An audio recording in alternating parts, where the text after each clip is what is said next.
હર્ષ sir phone cut કરે છે. Dam it, મને લાગે છે એ લોકો ત્યાં પહોંચી ગયા છે અને મિશન પણ ઓન કરી દીધું હશે. કેદાર, એ લોકો સાથે મારે પહેલા વાત કરવી જરૂરી હતી. આઈ નો સર, પણ તમે એ વખતે મિનિસ્ટર સાહેબ સાથે મીટિંગમાં હતા. બટ ડોન્ટ વરી, એ લોકો હજુ પહોંચ્યા નહીં હોય, ઓન ધ વે જ હશે.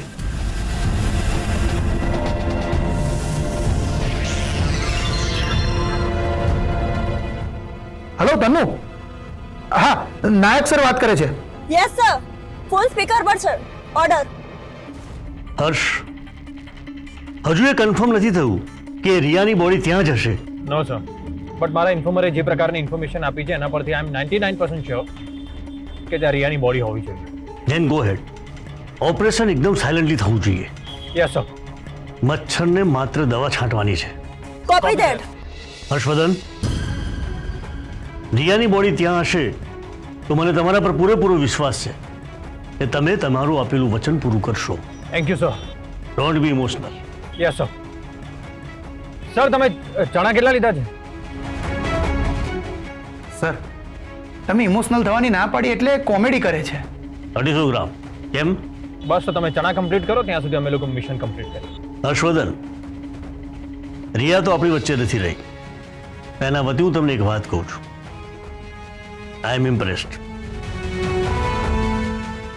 વી are waiting. All the best guys. Thank you sir.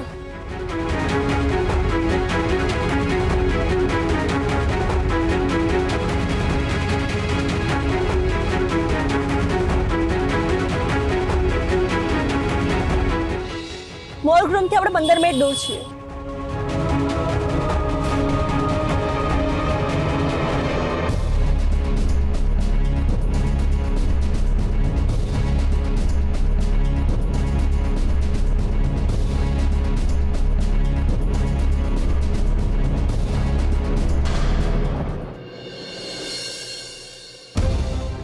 કેસર તે બબલુને પકડવા માટે કંઈ પ્લાનિંગ જ નહોતું કર્યું. આજુબાજુનું કંઈ વિચાર્યું જ નહીં અને સીધી ખબર આવી કે અમદાવાદ ઉપડી ગઈ. હવે ફરી આવો ચાન્સ ક્યારે મળશે કોણ જાણે.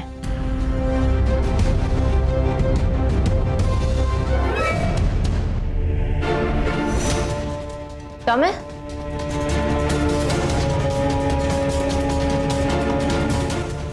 તમે ડ્યુટી ઉપરથી આવ્યા છો ને, એટલે પાણી લઈને આવ્યા છે. અરે પાણીમાં કંઈ ભેળવ્યું નથી.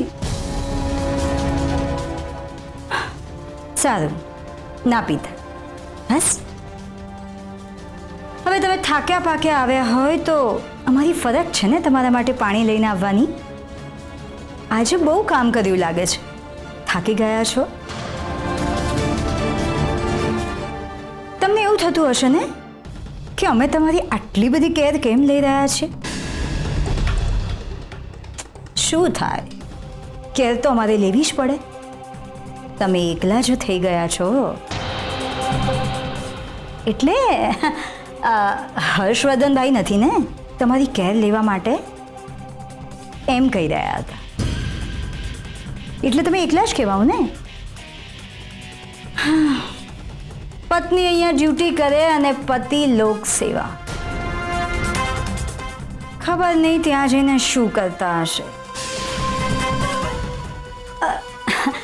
ના એટલે નહેરના કામ માટે એમને શું કરવું પડ્યું હશે એ આપણને ખબર નથી ને એમ. જો કે અમને પણ ઇલેક્શન વખતે લોકસેવા કરવાની બહુ જ ઈચ્છા થઈ ગઈ હતી, પણ અમે અમારા પતિ માટે કેરલેસ નહોતા થઈ ગયા. એનીવે, અમે હર્ષવર્ધનભાઈની વાત કરતા હતા. એમના માટે તો આખું ગામ પરિવાર છે. છેલ્લે ક્યારે મળ્યા હતા તમે? એ અહીંયા આવ્યા ત્યારે. એમના બિહેવિયરમાં તો કોઈ ચેન્જ નથી આવ્યો ને.